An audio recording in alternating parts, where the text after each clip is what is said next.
Okay, guys, so in the last video, I reviewed this book, Arnold, The Education of a Bodybuilder, doing my impersonation of Arnold, just, just for fun and for laughs.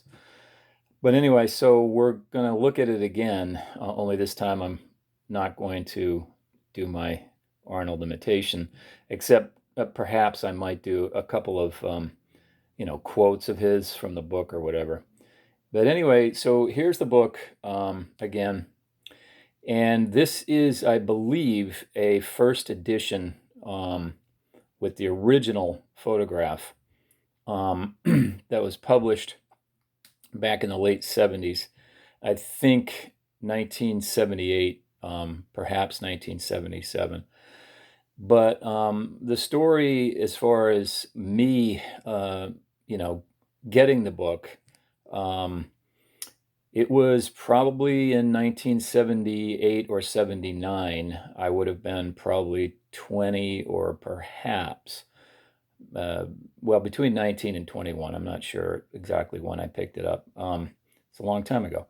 So I was walking through a bookstore in a small town in New Hampshire where I'm from originally. And I was walking along the aisles, and a couple of aisles um, over the top, I out of the corner of my eye, I saw this book, and I did a double take. Um, it was sitting on the top shelf, and it was on a little stand so that it was facing out. It wasn't shelved, with just its back, like this. It was, facing out on a little stand so you could see it. And I saw it, and I immediately just, like beelined over there, walked straight over, grabbed the book off the shelf, and stared at this photograph.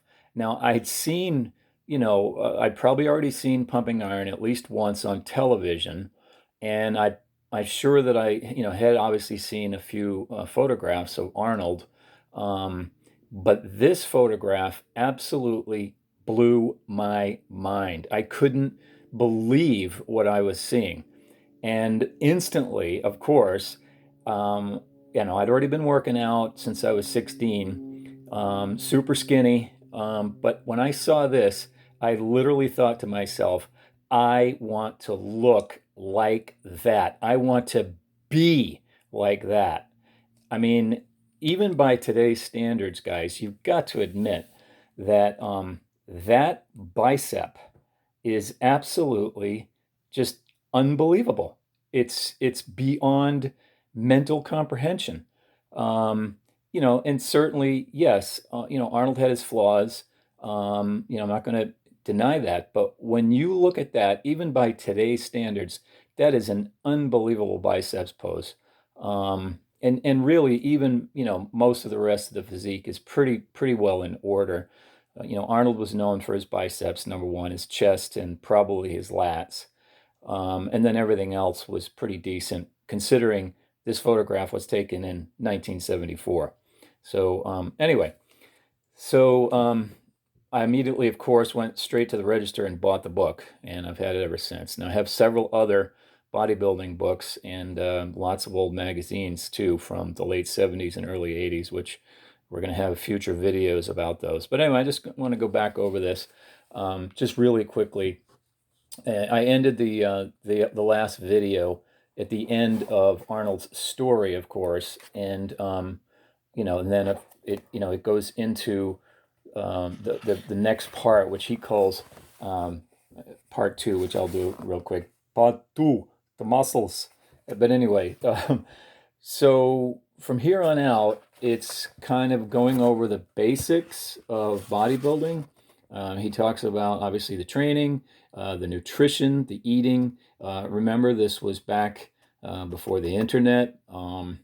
And before digital technology. This was the 20th century. And everything was pretty much, what you tried and failed and tried again. And certainly by the time Arnold was, in the late 70s writing this book, there was a lot of evidence. A lot of bodybuilders had a lot of experience. He knew pretty much all of them back then. The ones before, the ones during, and probably some of the ones after him. But the rest of the book is pictures of him training, talking about the lifestyle of what it takes, how hard you have to train, how often you have to train. Um, this is obviously right after he retired, so he's not as massive as he was, but he still looks pretty darn good. I would say he was probably right around 30 years old when these pictures were taken, give or take. I don't know exactly. I probably did back then. But anyway, so these are some of the non-weight exercises kind of to get going if you're a beginner. He talks about cardio. He's doing some running. And oh yeah, by the way, for those of you who don't know, he did actually, after he retired, he ran a marathon just to prove that bodybuilders could run. And in fact, actually, just there. If you've ever watched the movie Stay Hungry, and if you haven't, I highly recommend that you do. There is a scene near the end of the movie where he and the other bodybuilders are running from the contest over to the gym, and he runs extremely fast in the movie, and I think even the director and the movie producers and photographers were a little surprised at how fast he could actually move. And I think he did it because he felt a little bit annoyed about the stereotype that bodybuilders were muscle bound. They couldn't even get out of their own way. So I think he did that on purpose. Since he was being filmed for the movie, he thought, yeah, I'm going to show them just how damn fast I can run. And I think they had trouble keeping up with him. Of course, they had to probably locate cameras all over the city. It was filmed in Birmingham, Alabama. But anyway, so he goes on and on about all the different exercises and how to do them properly. But the big takeaway from Arnold and in bodybuilding in general is that and you even today, Kai Green, you look at any of his videos, the big takeaway is that it's bodybuilding, guys. Okay, it's not Olympic weightlifting, it's not powerlifting, it's not weightlifting, and ultimately, the weights that Arnold used in many cases were very impressive. Certainly when he was, training for Mr. Olympia. But, he could get results with, let's say 45 or 50-pound dumbbells on his biceps that other guys were using in the same exercise. Other guys were using, let's say 70-pound dumbbells. And then they'd look at what he was doing and, be like, hey, what's the deal? And of course, Arnold would say, well, you're just lifting to satisfy your ego.